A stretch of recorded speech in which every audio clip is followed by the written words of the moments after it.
yan.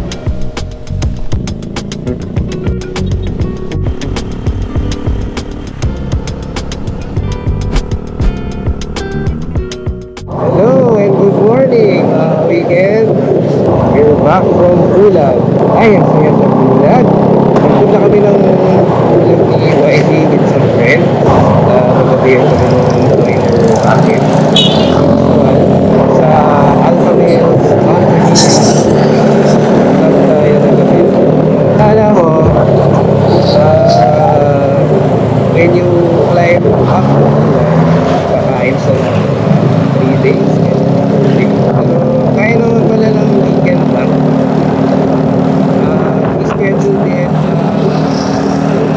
Friday midnight. Actually, ano na yun, Saturday midnight ang alis.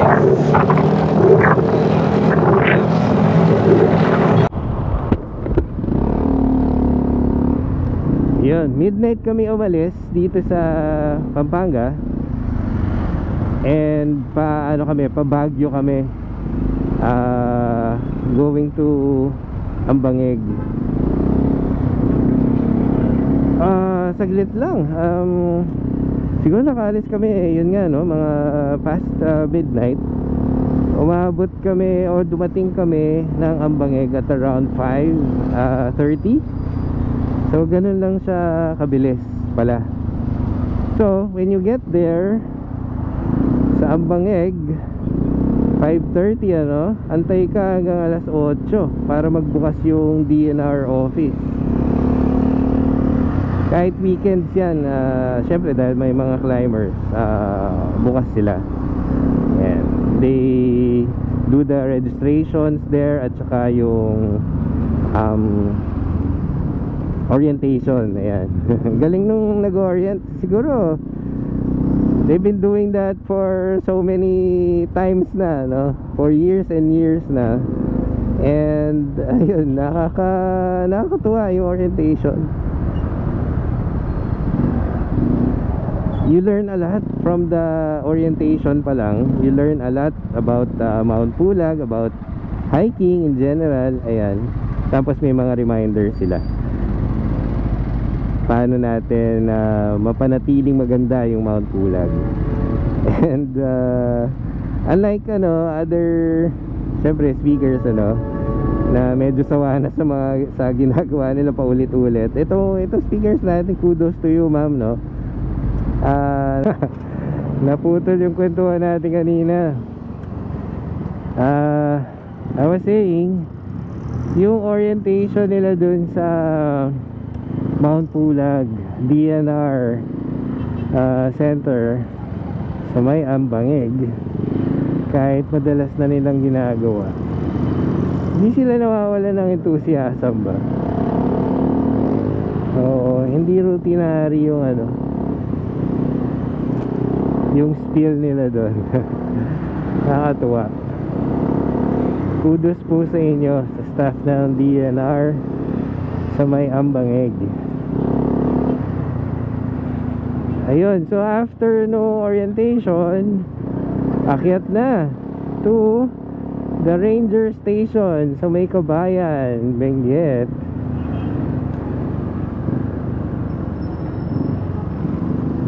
Yun, as in papanik ng ranger station, mararamdaman mo talaga yung taas.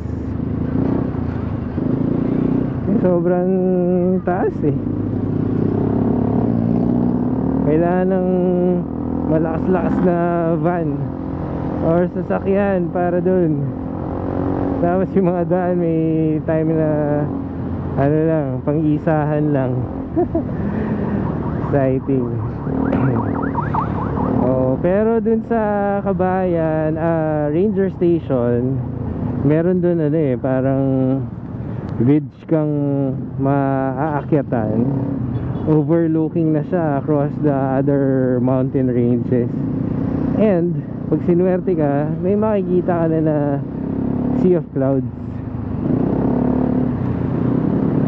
So syempre tayo si Boy Palibot, chinek natin yung taas at may clearing naman. Nakita natin yung mga ilang bundok, may clouds nga. So pangitain na maganda ang clearing sa kinabukasan na hike na gagawin. So ayun, sinuwerte naman. Makikita nyo yung view sa summit dun sa Mount Pulag vlog natin. Yan. Kaya swerte. Hindi pala lahat ng nagpupunta ng Mount Pulag ay sinuswerte nung magandang clearing. And minsan kahit may clearing, wala din naman ganong clouds. Ayun. So sa atin may clearing, may clouds din naman. Pero sabi nga ng mga iba na experience, may mas igaganda pa yon. Like yung aabot yung clouds dun sa may summit. May time na makikita mo yung mga bundok sa paligid ng summit, tapos parang lalamunin pa nung sea of clouds. Ang sarap na no? Parang may ganun na video clips dun sa dun sa orientation.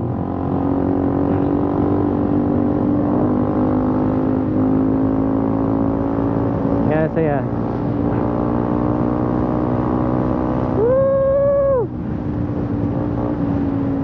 Madalang tong libre yung daan dito.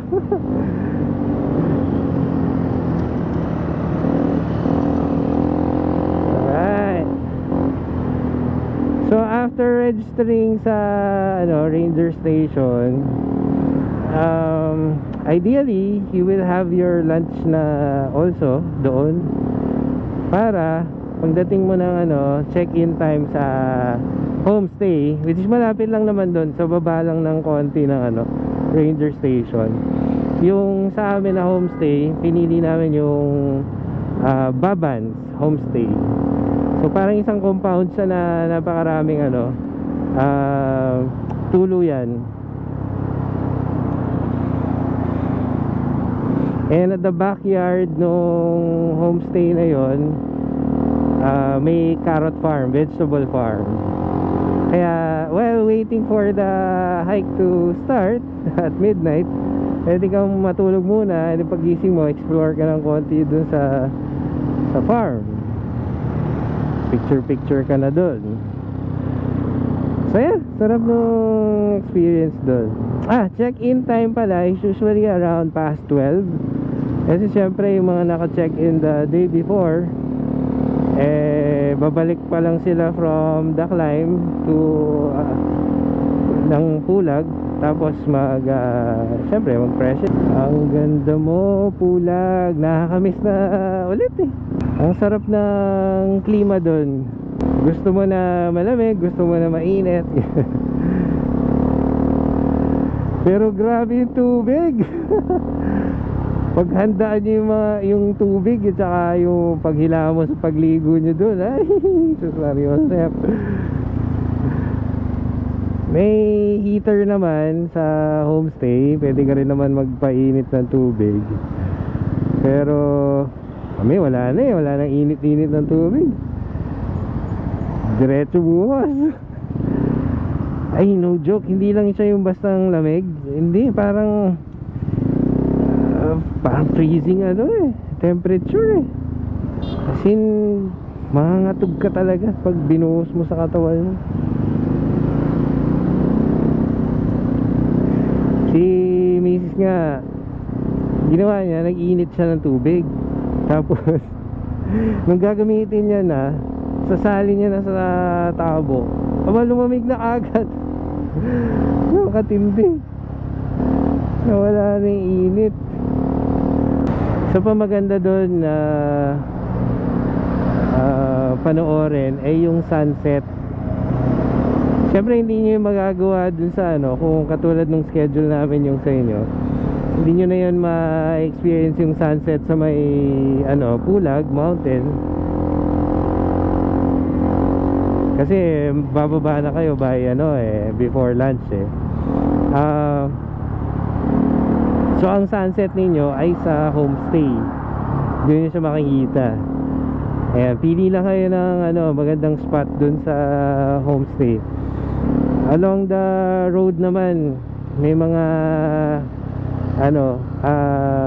open spaces na pwede kayong pumunta, minsan makiusap na lang kayo, picture.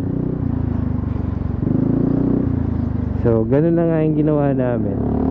Ayun, nahulog yung GoPro dun sa taniman ng vegetable.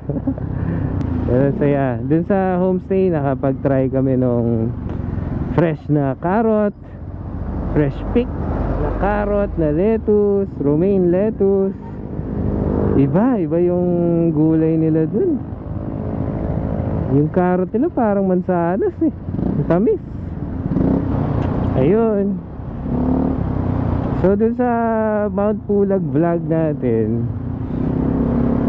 pasensya na, napahaba kasi ang hirap magputol ng mga eksena dun eh. Gusto ko kasi natin na i-document yung yung hike talaga, para dun sa mga first timers, alam nila yung expect nila, para hindi lang siya basta aesthetic vlog na, diba, worms lang. Para makita mo talaga kung ano i-expect mo dun. Dun pa lang sa actually enjoy kami dun sa madilim na hike. Mag-hike ka ba naman ng midnight sa bundok? Dun pa naman sa orientation sabi na ang Pulag ay merong 3 stages of vegetation ba yun? So yung mga halaman niya, una, first stage ay yung mga makikita mo na pine trees. Tapos sa kalagitnaan, magbabago yung itsura ng mga dinadaanan ninyo, yung mga halaman, magiging mossy forest naman. Sana all mossy forest naman siya. Tapos pagdating mo naman sa taas, mawawala na yung mga puno, mga mossy forest. Makikita mo na parang manicured na mga grasslands. Manicured meaning parang yung maintain na na mga damo-damo. May bamboo grass yung doon. It's about knee height, or minsan may mas mataas ng konti, pero hindi tataas ng baywang. So may mga ganong bamboo grass na surprisingly ang galing, no? Pantay-pantay yung yung taas. Kaya pag tinignan mo siya, parang manicured siya, parang sinadya siya na ganun. Ang ganda. Ay, ganda ng Pulag talaga. Ayun, i-hype ko lang naman kayo. Para i-try nyo rin yung Pulag. Hanggang sa susunod nating kwentuhan. Hindi ko na muna kayo kukwentuhan ng mga challenges na na-encounter ko sa GoPro natin. Sa next vlog na lang tayo magkwentuhan ng pahirap ni GoPro. Alright, thank you for riding with me. This is Gronsky, the Weekend Warrior. Happy weekend! Woohoo!